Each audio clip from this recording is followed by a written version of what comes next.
आपको याद होगा कुछ साल पहले इसी दिन नरेंद्र मोदी जी ने नोटबंदी की थी। 8 बजे रात को, मतलब अभी 7 बज रहे हैं, इसके 1 घंटे बाद नरेंद्र मोदी जी टीवी पे आए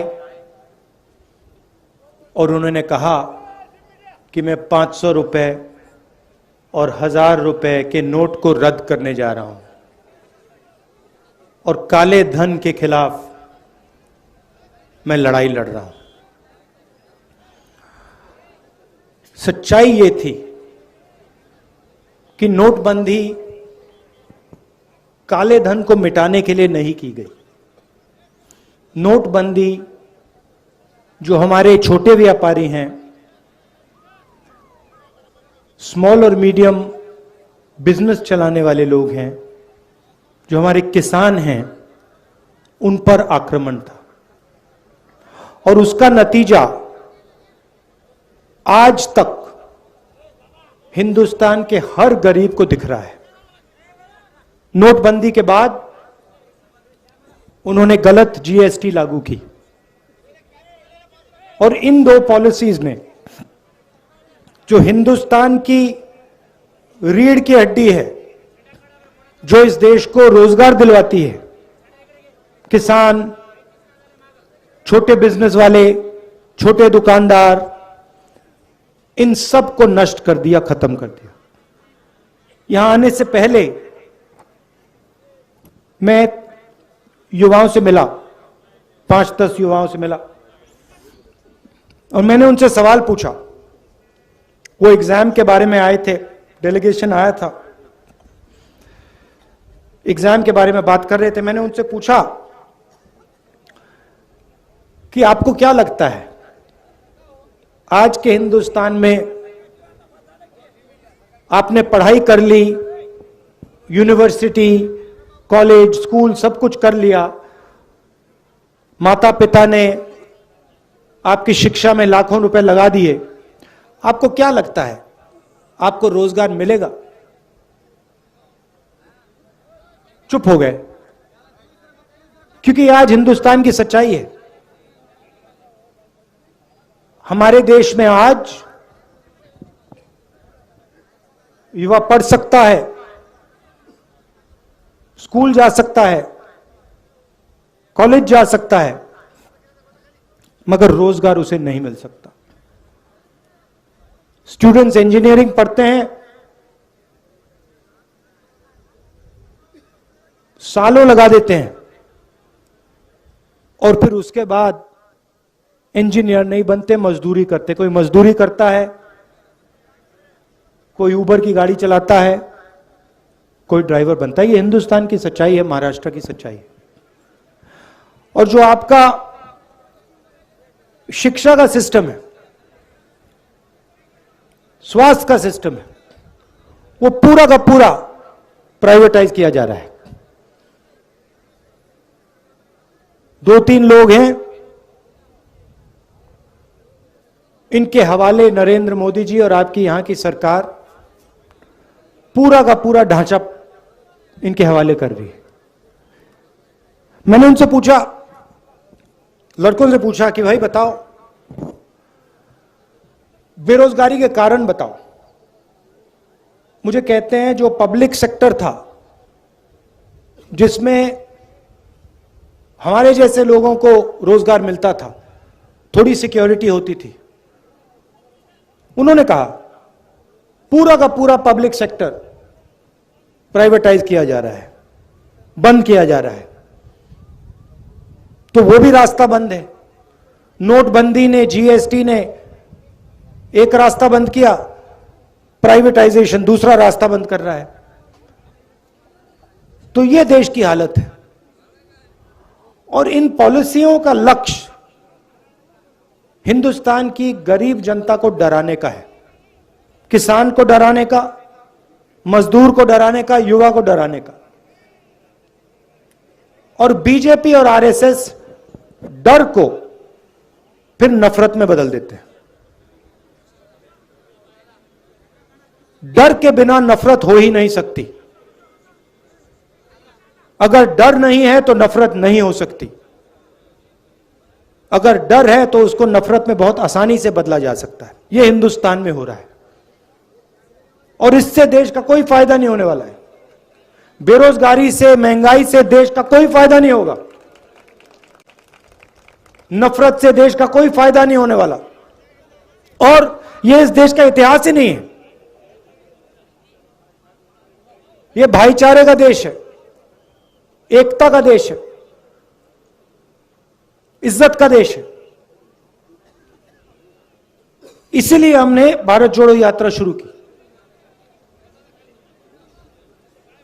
3600 किलोमीटर की यात्रा है। तमिलनाडु में, कन्याकुमारी में शुरू किया। 60 दिन हो गए हैं। मैं आपको बता रहा हूं, ऐसा लग रहा है कि आज सुबह हमने शुरुआत की। अजीब सी बात है।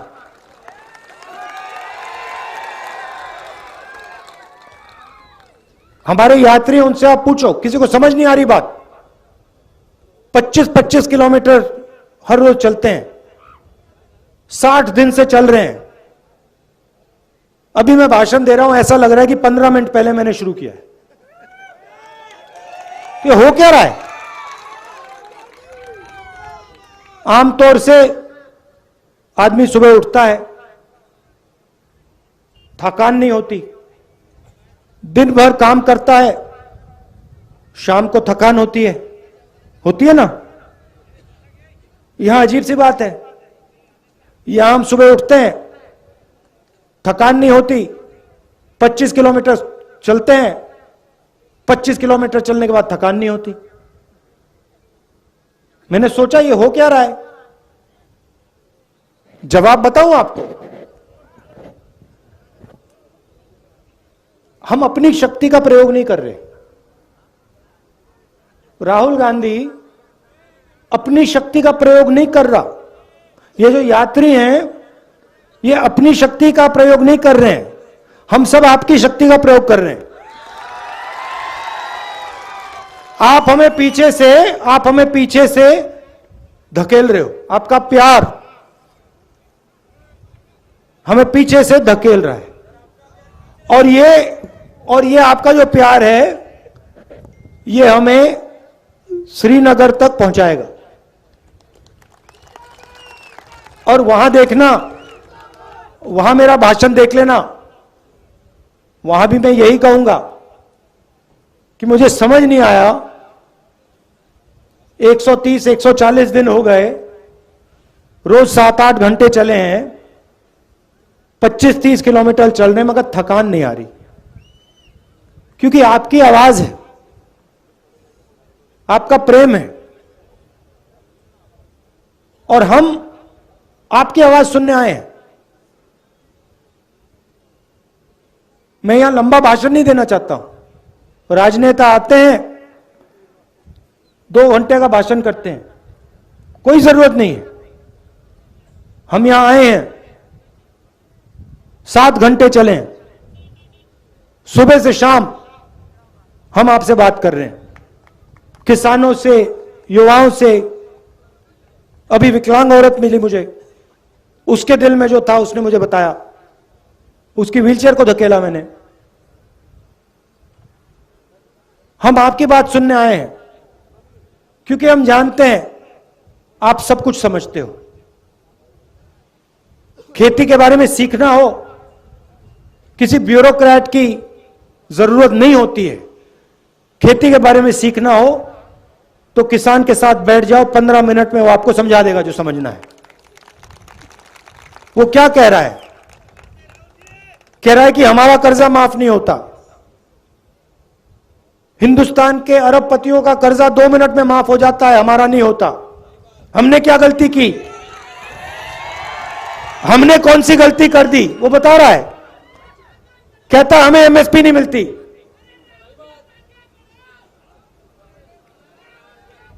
वो कह रहा है, आज मुझे बताया, एक किसान मिला, 20 मिनट मुझे उसने समझाया, जो नरेंद्र मोदी जी की ये जो बीमा योजना है, इसके बारे में बताया कहता है कि हम पैसा डालते हैं, सरकार पैसा डालती है और सीधा का सीधा पैसा हिंदुस्तान के 2-3 सबसे बड़े अरबपतियों के जेब में जाता है। हमारा खेत बर्बाद होता है, आंधी आती है, तूफान आता है, हमारा खेत बर्बाद हो जाता है, तो ना हमें इंश्योरेंस कंपनी का फोन नंबर मिलता है, ना ऑफिस मिलता है, ना पैसा मिलता है। तो अगर किसानों से बात की 15 मिनट में, 20 मिनट में, वो समझा देंगे क्या हो रहा है। छोटे दुकानदार से बात करो, वो बता देगा नरेंद्र मोदी जी ने काले धन के खिलाफ लड़ाई लड़ी या छोटे बिजनेस वालों की हत्या कर दी, खत्म कर दिया, वो बता देगा 2 मिनट में। युवाओं से पूछो, कहेगा, युवा कहेगा कि भैया मुझे रोजगार नहीं मिल सकता, कुछ भी हो जाए, मैं जानता हूं मैं इंजीनियर नहीं बन सकता। यह देश की सच्चाई है और इसको बदलना है।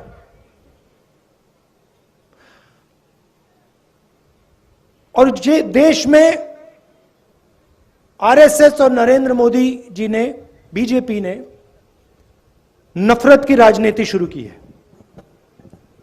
भाई को भाई से लड़ाते हैं। अच्छा, मैं आपसे पूछता हूं, परिवार में जब 2 भाई लड़ते हैं तो परिवार का फायदा होता है क्या?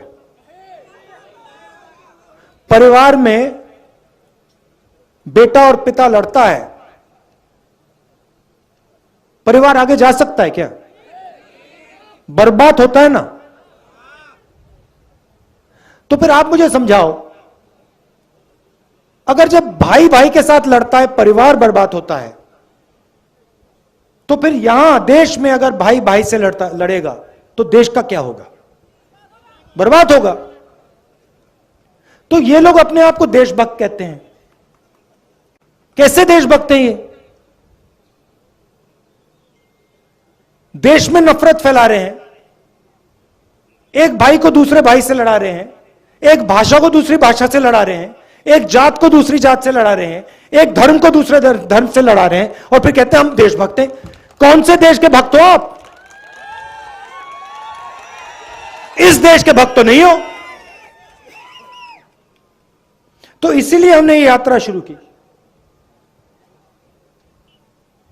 और इसमें 1 इंच मतलब हम शुरू करेंगे, कन्याकुमारी से शुरू किया और कश्मीर में, श्रीनगर में ये जो हमारा तिरंगा है उसको हम वहां के जाके लहराएंगे। और आपने हमें इतनी शक्ति दी है, इतना प्यार दिया है, मैं आपको बता भी नहीं सकता। मैं यहां 3-4 घंटे बैठ जाऊं तब भी मैं आपको समझा नहीं सकता कि आपने मुझे कितना दिया है, कितना प्यार दिया है, कितनी शक्ति दी है। इसलिए मैं दिल से आपको धन्यवाद करना चाहता हूं, दिल से धन्यवाद करना चाहता हूं। और एक बार फिर आज दुख का दिन है। पांडे जी झंडा लिए चल रहे थे, झंडा लिए चल रहे थे, आखिरी सेकंड तक झंडा लिए चल रहे थे और फिर शहीद हुए। तो ये मीटिंग उनके याद में है। उनके परिवार को, हम सब का, पूरी कांग्रेस पार्टी का, हर कार्यकर्ता का, हर नेता का प्यार। और उनको मालूम होना चाहिए कि ये पूरी पार्टी, इस पार्टी का हर एक कार्यकर्ता, इस पार्टी का हर एक नेता आपके साथ है। आपको घबराने की कोई जरूरत नहीं। धन्यवाद। जय हिंद। नमस्कार।